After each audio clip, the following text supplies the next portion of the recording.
Hi, this is Physics 2212 or Physics 2, and my name is Harry Hu. This is Lab 1 charge tape. So here are the introductions. So first, the lab instructions. So in this experiment, we'll prepare charged pieces of scotch or clear tape. After observing their interactions, you will do an experiment to determine approximately how much excess charge is in one piece of charge tape. So here's some fundamental ideas. We need to use the tape to model the point charges. We need to use Newton's second law and Coulomb's law in order to calculate tape's charge, and we need to use approximate size or estimate of the atom to calculate the number of excess electrons per atom on each tape. So here are some of the assumptions that we need to make before starting the lab. First is air resistance is negligible. We need to treat the tape as though it is a point charge. Assume each U-tape has the same amount of charge. The charge tape repulse each other. Charge distributed. The charge piece of tape repulse each other.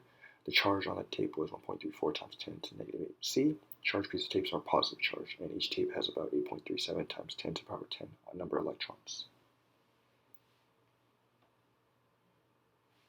So here the experiment. This is the core idea is that we have a system that is two tapes. The surrounding would be everything else outside of the two tapes. Tape B is stuck to the tape on the desk. We rip it off quickly, and then we hang it near several objects to determine its charge, and then we place it above tape A until it starts to like float or go up. We then measure the distance between the tape to calculate charge. Here are just some of the observations. U-tape was attracted to a hand, a book, and a pen, and it was repelled by another U-tape because it is the same charge. Conclusion, the tape was positively charged and had lost electrons in the charging process when we were testing it.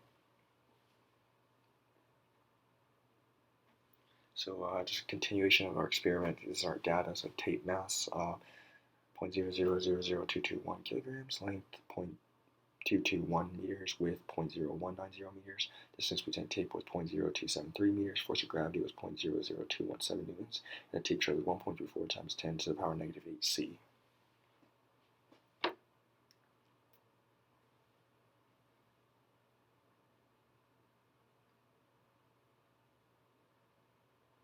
And then in continuation, here's some more calculations. So the number of electrons lost was 8.37 times 10 to the power positive 10, 10 to the power positive 10 C. The tape area was 0.00421 meters squared. The atom area was 10 to the power negative 20 meters squared. And then number of atoms you could read on the other screen. Here's just my closeup code. The left is the result that I got when putting in the code. So to the right, this is my code. Yeah, I'm just going to give you some time to look over it. If you want to, you can pause it right here. But yeah, I'll give you some time to just look over it and just skip through it.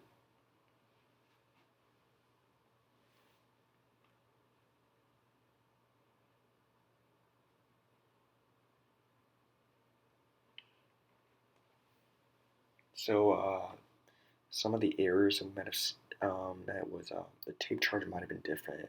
Might not have been Q, which would affect our end result, and some charges might have been lost accidentally through us touching it with our hand by accident, and then there's no true point charge for the model. So the question, what if electrons had a positive charge, and protons had a negative charge? What would you change about the observation you made with your tapes and other charged objects? So observations would remain the exact same because like charges attract, like charges repel, and then unlike different charges would attract, and it doesn't matter if it was positive or negative as long as one is opposite of the other. So, but if the electron was negative and then we change the proton to negative, then it would repel. And then why is it important to handle the charged tape as little as possible? What happens when the charged tape comes into contact with your hand or other objects? So we don't want to mess up the results first of all, so we're trying to minimize the amount of outside contact. So touching it would affect the charge and it would give us another result or like a skewed result. And if the charged tape comes into contact with your hand, the tape would lose a lot of the charges, which thus would give us a wrong result. So thank you so much for listening, and just have a great day. Thank you.